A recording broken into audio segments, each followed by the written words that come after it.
Well, that was a bit more grim than I expected.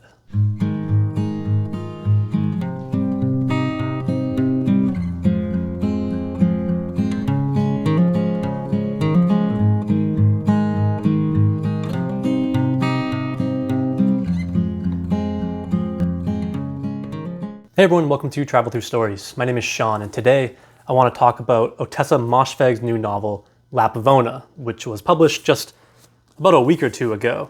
This is the first I've read of Ottessa Moshfegh. A lot of her previous work hasn't really piqued my interest too much, though I have heard from a lot of readers that I really respect that she's very worth reading. So when I saw that she had a new book coming out, my interest was a bit piqued. But then I read a few really negative reviews of it, and that got me very excited. And then I realized that it was set in a medieval kingdom. And then my interest was very piqued. See, I think that the kind of quasi-medieval setting that we're all so familiar with is not only a great aesthetic, I think it's one that's very good to think through. And there have been a lot of literary books in the past few years that use the medieval setting to think through modern problems, ideas, and solutions. To name just a couple, one that you're probably familiar with, Lauren Groff's Matrix did this last year with the 12th century and Marie de France in England. And then one you probably haven't heard of, though you should because it's wonderful, is Oisín Fagan's Nobber, which I believe came out in 2019 and takes place in Ireland in the 14th century during the Black Death. And in fact, these two novels, Nobber and Lapvona, have a ton in common in their depictions of depravity, of their grotesque and macabre images, and their unrelenting brutality. But I digress. This is just a trend that I've been noticing. And I think it's worth asking, why are all these young writers turning towards the medieval to set their fiction in?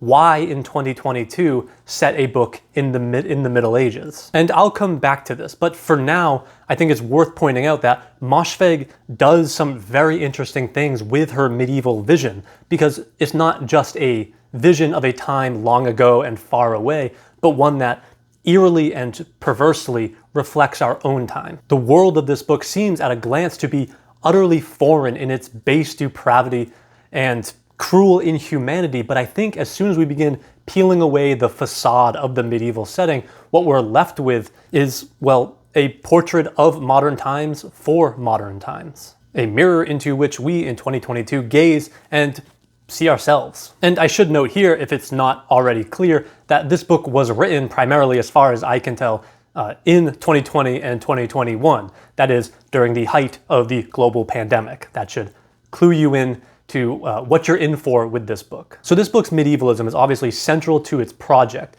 but this book isn't just about the medieval, obviously. It's very much about the modern. In fact, the epigraph to this book is a quote by Demi Lovato, and then everything that follows seems like it's in this world that is so distant from our own. Now, I'm not going to go through what medievalism means in this video. I've done that way too many times on this channel. Go watch my videos on Umberto Eco's Bataille, Lauren Groff's Matrix, or Cormac McCarthy's Blood Meridian if you're unsure of what I mean when I'm talking about medievalism. But these questions of why the medieval, I think, are fundamental to Ottessa Moshfegh's project of Lapvona, which I should probably start talking about now. Lapvona takes place over the course of a year in an indescript medieval kingdom. The specifics of time and geography are a bit vague, but it's clear that it's taking place in the Middle Ages, somewhere in Christendom. And this book offers a view of the Middle Ages that is, well, gritty, gross, and gruesome. This isn't a romantic view of a pastoral and Edenic past, but a disturbingly disgusting view of a past that is plagued by, well, the plague, and violence and rigid social hierarchies. Our main character is a 13-year-old boy named Marek, and Marek is misshapen, as the text says. He has a twisted spine and is bow-legged, and his progeny is a bit unclear. He's told that his mother died in childbirth, but even from the start, it seems like there's something a bit off with this story. And he's also incredibly poor. He's the son of a shepherd named Jude, who is a rather abusive and mean, though occasionally kind man. Jude cares deeply for his flock of sheep, even though they don't even produce wool, and he weeps every time they need to be sent off for slaughter so he can make some money. Despite this, in the first few pages really, we see Jude beat Marek, rape women, as well as try to protect Marek from some of the evils of the world. Jude also takes part in this masochistic self-flagellation, where each night he whips himself. And we're never really told why, though this does have a long history in Christianity. People inflicting self-harm and taking part in the mortification of the body. This idea of inflicting pain to kind of cleanse yourself and rid yourself of sinful desires. And these religious themes are very apparent from the start, and they're apparent throughout this entire novel. In fact, Marek, kind of right towards the beginning when we're first introduced to him, is described as a lamb. Marek did nurse the ewes when Jude wasn't looking. He pushed the babes away and put his mouth to the sheep's teat and sucked until he felt sick. He felt this was his right as a child of God. He was a lamb himself. Not that his meekness stemmed from weakness. Rather, he was a bridled boy, gentle to be a servant to God. And as God's meek servant, this sheep's milk was his inheritance. And so, of course, there is something, a bit off with all of this, as he is a 13-year-old boy sucking from the teat of a sheep. But this lamb imagery is really important throughout this entire book. Jude, his father, is a shepherd, and Marek is a lamb. With all the positive connotations, he's naive, pure, Christ-like, and all the negative connotations. Again, naive and Christ-like, i.e. sacrificial. I mean, the cover art to this book is Francisco de Zurbarán's Agnus Dei, which shows a dead or dying sheep with a halo on it. That which is naive and pure is holy, perhaps, but in a world as brutal as this, it's also served up as a sacrifice. And so there is this masochism mixed with Christianity in Lapvona, which again isn't historically inaccurate. Look up the history of self-flagellation or the history of the aesthetics. Marek and many of the other characters actually desire suffering. Contrary to his father, Marek preferred winter to spring. He enjoyed the cold. He understood that God's love burned through the fire in the hearth. He liked the large kindness of that, and so he loved the smell of smoke. He liked the wet mucus of his lip, how it would crust and pull at the skin and sting when he widened his mouth into a smile. He liked the snow on the boughs and the look of clouds, like a curtain that could be peeled back. A clear blue sky was hard to take. Marek saw it as emptiness, a place with no heaven in it. He preferred the clouds because he could imagine paradise behind them. He could stare up and focus his eyes on shapes in the clouds, wonder if that was God's face, or God's hand making an impression, or if God was spying down at him through the gauzy mist. Maybe. The heavy cloak he wore in winter weighed him with comfort. If Jude loved the stinging whip, Marek loved the cold for its cruelty. He would suffer, endure it, and thereby increase his score of good deeds and humility. And I just love that passage so much because it really shows how naive Marek is, but how there is also this skewed or perverse quality to his worldview. In fact, as you can probably see from this brief description, every single character in this novel is in some ways twisted or perverse. Even Marek, who you might think is going to be sort of pure in a kind of inversion of the traditional, Richard III twisted body, therefore twisted morals, type that so many medieval and pre-modern authors used. As we discover quite early on, even he can be quite evil or at least amoral.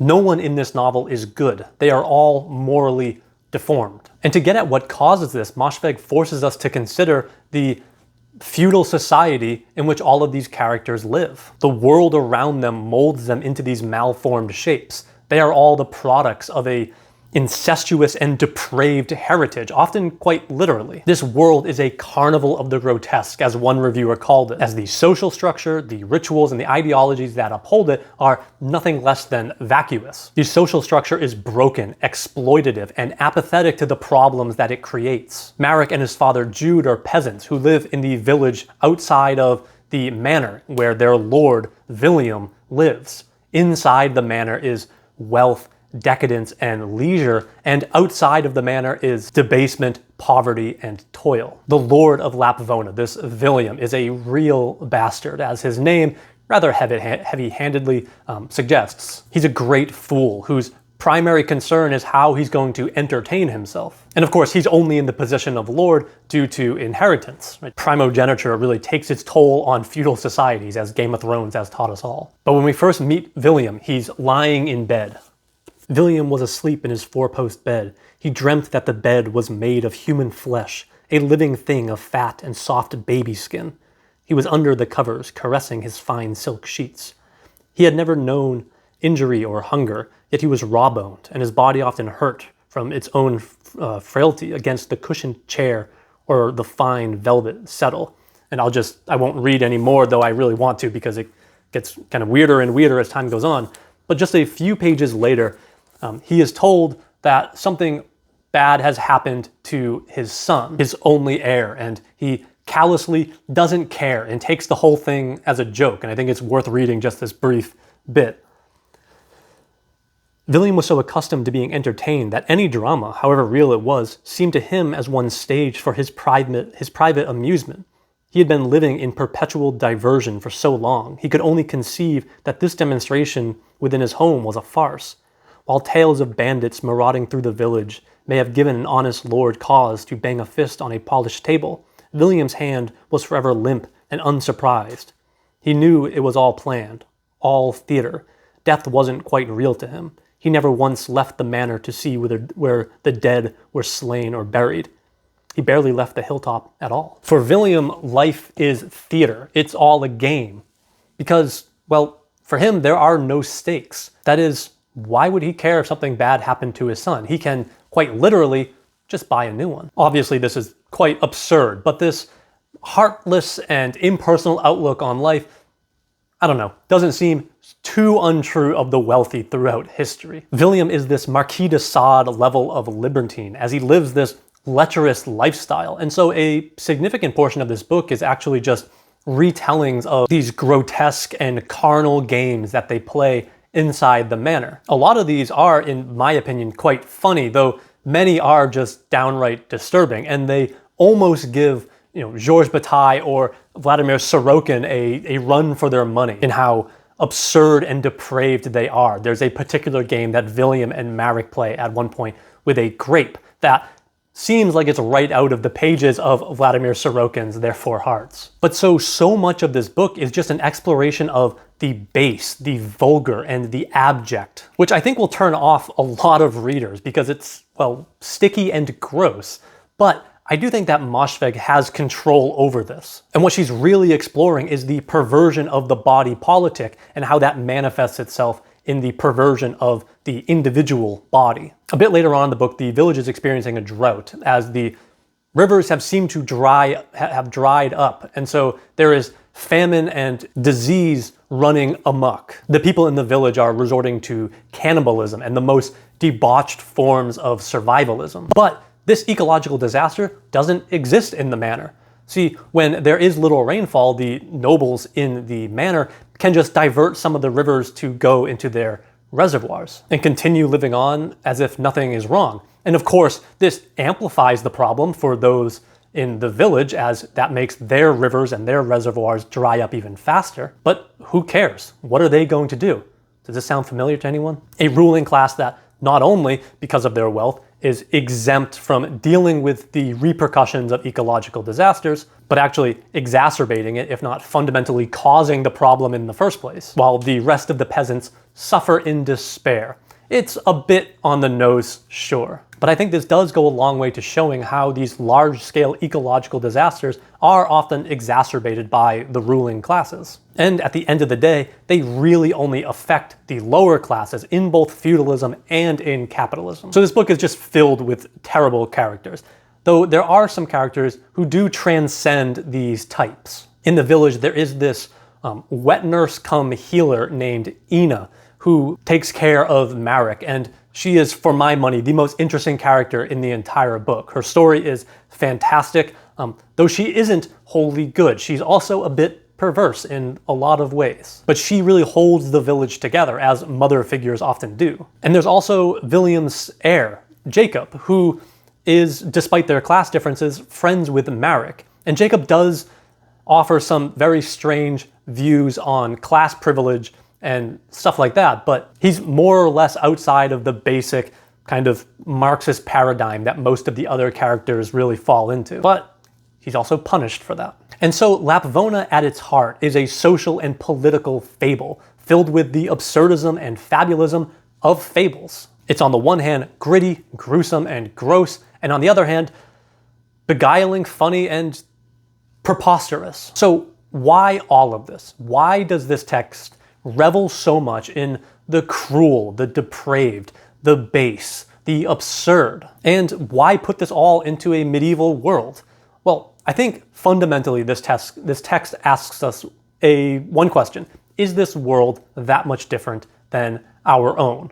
And I would answer that question that only to a degree. Luckily, our world isn't as disgusting as the world portrayed in Lapvona, but our world is also one, particularly right now, ruled by disease and corrupt politicians and suffocating social structures. And while I don't think this book is necessarily just a simple allegory of our modern sociopolitics, I'm not sure how you can look at William and read his childlike naivete, his infantile sense of humor, his privileged unawareness, and of course his deeply evil and deeply self-serving ideologies, how you can look at all of that and not see, well, so many presidents and prime ministers and tech moguls and billionaires that I could name. But again, why the medieval? In popular culture, we really do have two different views of the medieval, of the Middle Ages. One is the romantic idea of this pastoral and Edenic past where everything was simple and rustic and beautiful.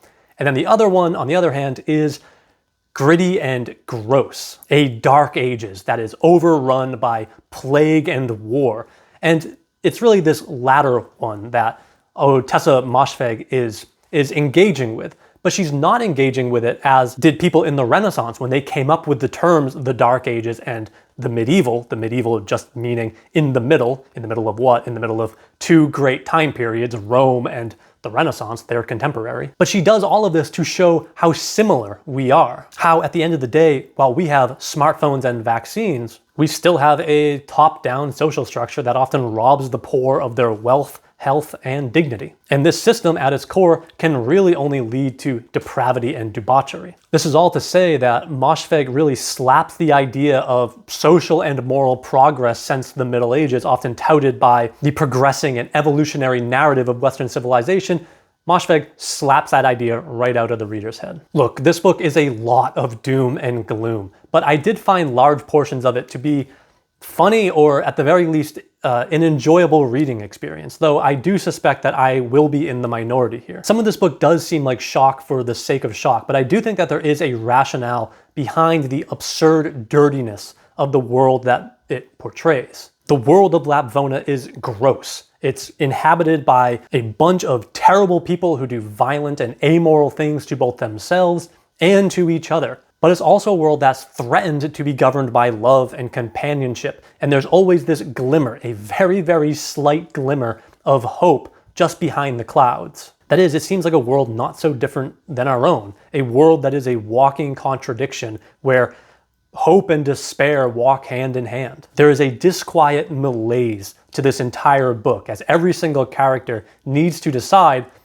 whether to give in to this disgusting world or to resist it. And most of the characters, like most of us, day to day, fall somewhere in the middle. So I don't think that this book deserves all the negative reviews that it's gotten, though, as I hope was clear, I'm equally suspect of overly positive reviews. This is a book that will disturb and, frankly, disgust a lot of people. But I do think that this book is very much a product of and a description of its own time. That is, the past 2.5 years or so. And in that way, I do think that it's very worth reading if you have the stomach for it.